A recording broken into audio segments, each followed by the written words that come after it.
Assalamualaikum warahmatullahi wabarakatuh. Bismillahirrahmanirrahim. Kembali lagi bertemu dengan Ibu Guru dalam mata pelajaran tematik Anandaku kelas 4 seluruhnya. Nah, untuk pada kesempatan kali ini Ibu akan membahas tentang pengaruh gaya. Sebelumnya kita sudah mempelajari apa itu gaya dan juga macam-macam gaya dalam kehidupan sehari-hari. Nah, bagaimana gaya itu mempengaruhi suatu benda yang dikenainya, kita akan bahas itu. Nah, gaya itu sendiri pengaruhnya terbagi menjadi 5 macam. Yang pertama yaitu menggerakkan benda diam, yang kedua membuat benda bergerak menjadi diam, yang ketiga mengubah kecepatan gerak benda, yang keempat mengubah arah gerak benda, dan yang kelima mengubah bentuk benda. Bagaimanakah penjelasannya? Yuk kita simak. Yang pertama, bahwa gaya ini akan menggerakkan benda diam dan juga membuat benda bergerak menjadi diam. Jadi bisa kebalikannya ya. Kita lihat di layar bahwa ada dua orang anak laki-laki yang sedang saling melempar bola basket. Ketika bola basketnya ada di tangan, maka keadaannya diam. Ketika dilempar, maka keadaannya bergerak. Begitupun sebaliknya.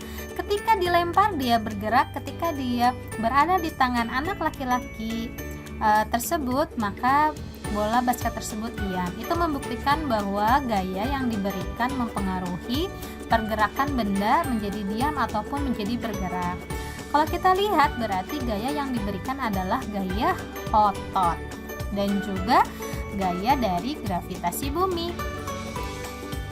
Yang ketiga yaitu bahwa gaya dapat mengubah kecepatan gerak benda. Bagaimana maksudnya? Kita bisa melihat di speedometer misalkan dalam mobil. Misalkan kecepatannya kita lihat di speedometer asalnya 20 km per jam. Kemudian ketika kita menekan gasnya, maka gas dari mobil tersebut, maka kecepatannya akan bertambah, misalkan jadi 80 km per jam. Itu membuktikan bahwa gaya tekan atau gaya dorong yang diberikan kaki terhadap gas pedal mobil itu akan mempengaruhi kecepatan dari mobil tersebut. Yang asalnya lambat akan menjadi cepat. Yang keempat yaitu adalah bahwa gaya dapat mengubah arah gerak benda. Di sini kita bisa lihat di layar ya bahwa ada sebuah motor yang kemudian dia membelok-belokkan arahnya, bisa ke kiri ke kanan, ke kiri ke kanan. Itu membuktikan bahwa gaya yang diberikan pada benda tersebut atau kepada motor tersebut akan mempengaruhi arah geraknya. Yang kelima yaitu adalah bahwa gaya akan mengubah bentuk benda.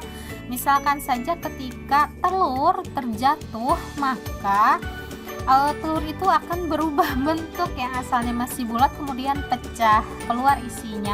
Ataupun kita bisa mencontohkan contoh yang lain ketika kita membuat keramik dari tanah liat. Nah, itu juga akan mengubah bentuk benda dari tangan kita.